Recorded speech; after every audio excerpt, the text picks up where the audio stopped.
Hello everyone, and welcome back to our channel. Today, we dive into yet another storm brewing inside the African National Congress, this time in Limpopo, where one man's whistleblowing crusade has landed him on the wrong side of the party's disciplinary hammer. The story of Thapelo Molepo, a local ANC member turned activist, is raising questions not only about corruption in Polokwane but also about whether the ANC punishes corruption, or punishes those who expose it. So, let's unpack what exactly happened here, because this story is as tangled as a tender document at the Polokwane Municipality. Thapelo Molepo, a member of the ANC's Mfogadiba branch and now convener of the activist group Concerned Citizens of Polokwane, has been suspended for 3 years from the ANC. His crime? According to the party, he brought the organization into disrepute.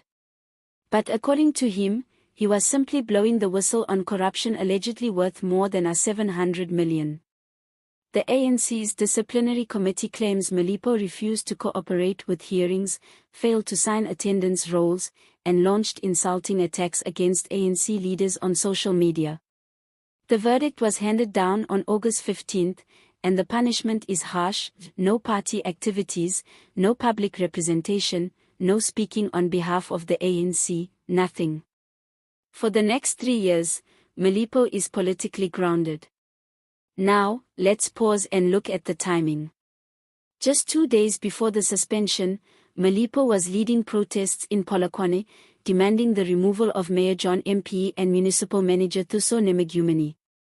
He claims both are involved in awarding dodgy tenders worth hundreds of millions of rands to companies linked to their political allies.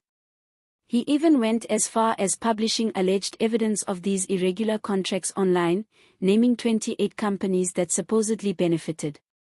And here is where things get juicy. Mayor John Mpe is not just the mayor, he is also the regional ANC chairperson in the Peter Mokoba region, a very powerful figure in Limpopo politics. So Molepo wasn't just pointing fingers at random officials, he was going straight for the jugular of the local ANC power structure. And when you do that in South African politics, the retaliation is often swift. The ANC in Limpopo responded carefully. The provincial spokesperson, Jimmy Machaka, said the ANC is aware of Molepo's allegations, but urged him to go to law enforcement if he has real evidence. They even warned the public not to believe unsubstantiated allegations. But here's the kicker. The Provincial Executive Committee says they weren't even officially told about Molepo's suspension. That means the disciplinary action came from the local branch level, raising suspicions that this is less about organizational discipline and more about silencing a noisy critic. Now, South Africans have heard this story before. Whistleblowers often find themselves isolated, suspended, or worse, while those accused of corruption continue to enjoy the perks of office. Molepo's case feels uncomfortably similar. He publishes documents, points fingers at big names, and suddenly he's guilty of misconduct for using Facebook too much. Let's be honest, insulting ANC leaders on social media? If that's the standard for suspension, then half of South Africa should already be in political jail. But no, it seems the real problem is that Molepo wasn't just insulting leaders, he was threatening to expose what could be one of the largest tender scandals in Polokwane's recent history. Now, let's give the other side their fair share. Mayor John Mpe has denied all allegations, calling them part of a smear campaign. And that's not surprising.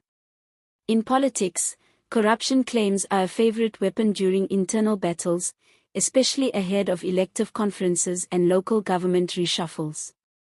It's entirely possible Molepo's crusade is not just about clean governance, but also about factional power plays within the ANC. After all, Limpopo ANC politics is notorious for rivalries that make the Premier League look like a friendly Sunday match. But even if Molepo has political motives, the documents he shared have stirred public anger. R700 million in alleged irregular tenders is no small figure. People in Polokwane are still living with potholes the size of swimming pools, water shortages that seem endless, and electricity interruptions that make daily life unbearable. So when residents hear that hundreds of millions of rands may have been siphoned off through dodgy contracts, the frustration is real. And Molepo tapped into that frustration by organizing protests that drew attention to the issue. So here's the bigger question: why is the ANC harsher on whistleblowers than on those accused of looting? If Molepo's claims are lies, why not let the courts deal with him for defamation? Why suspend him from the party for 3 years, effectively silencing him politically?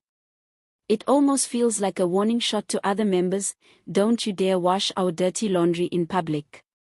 Now, here's where we add a bit of humor, because politics in Limpopo sometimes feels like a badly written soap opera. Imagine the scene: Molepo is summoned to a hearing, refuses to sign the attendance roll, and storms out. It's almost like refusing to sign the school register so the teacher can't mark you absent. But unfortunately for him, the ANC found a way to mark him absent anyway, and then expelled him from class for 3 years. But jokes aside, this story highlights a serious tension within South African politics: the clash between loyalty to the party and loyalty to the public. Molepo chose the public. The ANC says he should have chosen the party. And that clash is what makes this story more than just a local branch squabble. It speaks to how the ANC handles dissent, accountability, and corruption within its own ranks. So what happens next? Molepo will likely continue his activism outside of the ANC, using his Concerned Citizens of Polokwane group as a platform. He's already got a reputation as a thorn in the side of local leadership, and this suspension might actually give him more credibility with residents who are fed up with corruption.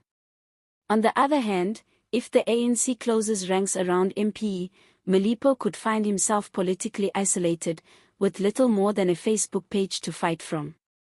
Either way, this story isn't over.